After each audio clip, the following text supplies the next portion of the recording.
Hi friends, welcome to our channel. Brahmamudi serial next ఎపిసోడ్లో ఏం జరగబోతోందో ఈ వీడియోలో చూసి తెలుసుకుందాం. రాజ్కి క్యారేజీ పంపించిన కావ్య అసలేం జరిగింది అని తెలుసుకోవడానికి ఈ వీడియోని స్కిప్ చేయకుండా ఎండ్ వరకు చూసేయండి.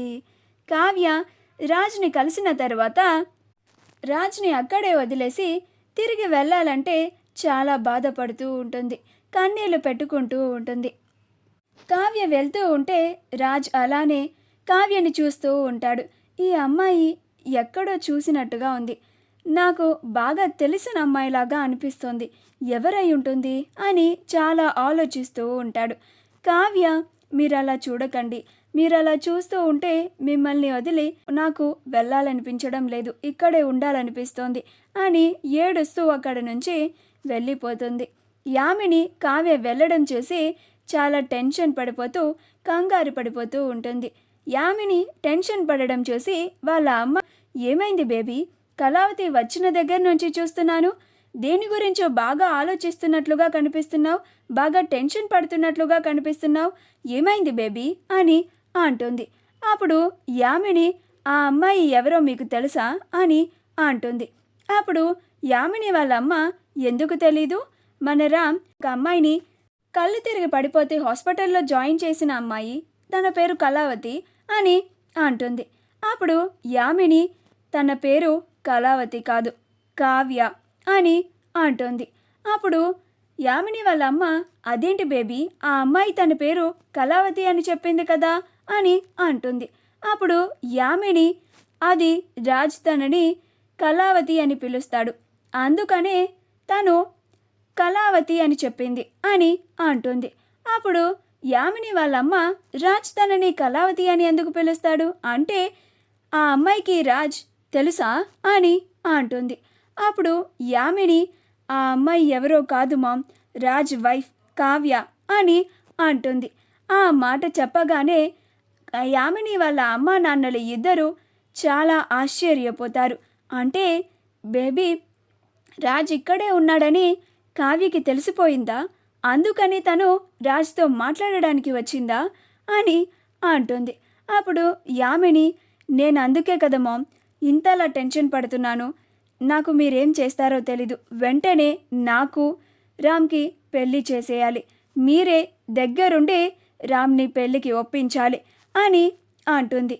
అప్పుడు యామిని వాళ్ళ అమ్మ నాన్న, కానీ రామ్ పెళ్ళికి రెడీగా లేను అంటున్నాడు కదా బేబీ అని అంటారు.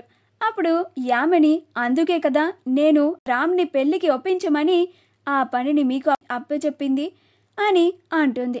అప్పుడు యామిని వాళ్ళ అమ్మ నాన్న, సరే బేబీ, నువ్వు సంతోషంగా ఉండడమే మాకు కావాల్సింది, నీకు సంతోషం కోసం మేము ఏమైనా చేస్తాము, ఇప్పుడే వెళ్ళి రామ్ని పెళ్లి గురించి మాట్లాడి పెళ్ళికి ఒప్పిస్తాము అని యామిని వాళ్ళ అమ్మా నాన్నలు ఇద్దరు రాజ్ దగ్గరికి వెళ్తారు. రాజ్ కావ్య గురించే ఆలోచిస్తూ ఉంటాడు. అసలు ఎవరై ఉంటుంది ఆ అమ్మాయి, ఎందుకని ఆ అమ్మాయికి నాకు ఏదో రిలేషన్ ఉన్నట్లుగా నాకు అనిపిస్తోంది, ఆ అమ్మాయి చేతి స్పర్శ కూడా బాగా దగ్గర అమ్మాయిలాగా అనిపిస్తోంది, ఎందుకని నాకు ఇలాంటి అనుభూతి కలుగుతోంది, యామినితో నేను మాట్లాడుతూ ఉన్నప్పుడు కూడా నాకు ఇలాంటి అనుభూతి కలగలేదే అని ఆలోచిస్తూ ఉంటాడు. యామిని వాళ్ళ అమ్మా నాన్నలు ఇద్దరు రామ్ దగ్గరికి వచ్చి రామ్ అని అంటారు. అప్పుడు రామ్, చెప్పండి అంకుల్ అని అంటాడు. అప్పుడు యామిని వాళ్ళ అమ్మ నాన్న రామ్ దగ్గరికి వచ్చి తన పక్కన కూర్చొని, ఏం లేదు రామ్, యామినికి నీకు పెళ్ళి చేయాలనుకున్నాం కదా, ఇప్పుడు నీ ఆరోగ్యం కూడా బాగానే ఉంది కదా, మీరిద్దరికి పెళ్లి చేసేస్తే మీరు హ్యాపీగా ఉండొచ్చు అని అంటారు. అందుకని మీ పెళ్లి ముహూర్తం పెట్టించడానికి రేపు పంతులు గారిని పిలిపిద్దాం అనుకుంటున్నాను, ఏమంటావు రామ్ అని అంటారు. అప్పుడు రామ్, సారీ అంకుల్, నేను పెళ్ళికి అప్పుడే సిద్ధంగా లేను, నాకు కొంచెం సమయం కావాలని మీకు చెప్పాను కదా, మళ్ళీ రేపు ముహూర్తాలు పెట్టించడానికి పంతులు గారిని పిలిపిస్తానంటున్నారేంటి అని అంటాడు. ఆ మాట వినగానే యామిని ఆశ్చర్యపోతుంది.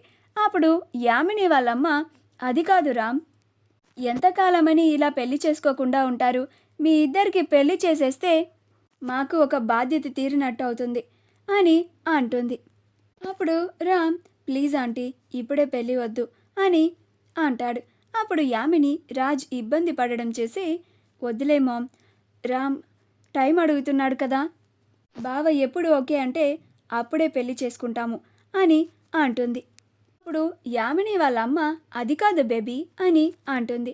అప్పుడు యామిని ప్లీజ్ మమ్మీ, బావని ఇబ్బంది పెట్టద్దు అని అక్కడి నుంచి వెళ్ళిపోతుంది. రాజ్ కూడా అక్కడి నుంచి వెళ్ళిపోతాడు.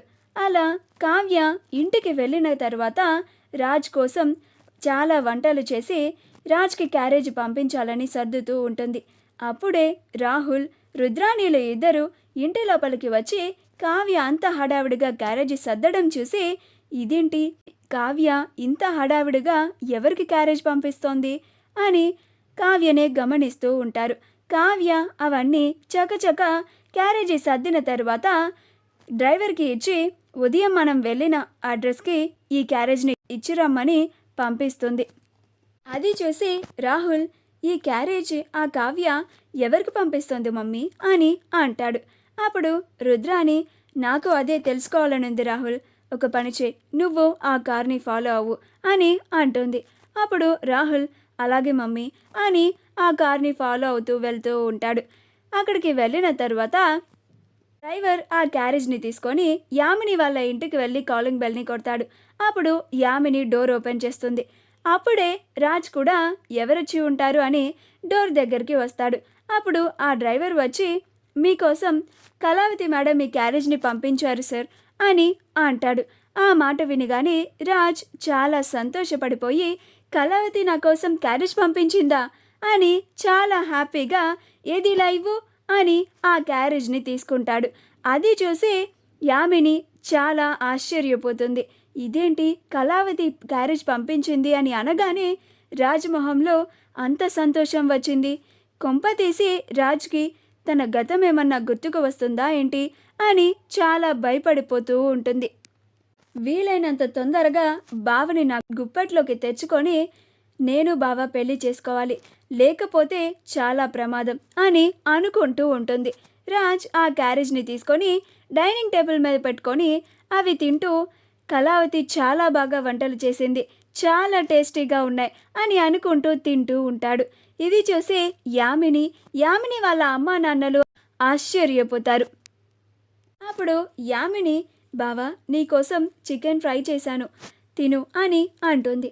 అప్పుడు రాజ్, ప్లీజ్ యామిని, ఈరోజు నేను కళావతి పంపించిన క్యారేజ్ ఐటమ్సే తింటాను, ఎందుకంటే ఆవిడ వంట నాకు చాలా బాగా నచ్చింది, ఐటమ్స్ అన్నీ చాలా బాగున్నాయి, నేను చికెన్ ఫ్రైని రేపు తింటాను అని అంటాడు. ఆ మాటకి యామిని చాలా బాధపడుతూ ఉంటుంది. మా వీడియో కనుక మీకు నచ్చినట్లయితే లైక్ చేయండి, షేర్ చేయండి, మా ఛానల్ని సబ్స్క్రైబ్ చేసుకోండి, పక్కనే ఉన్న బెల్ ఐకాన్ని క్లిక్ చేయడం మాత్రం మర్చిపోకండి.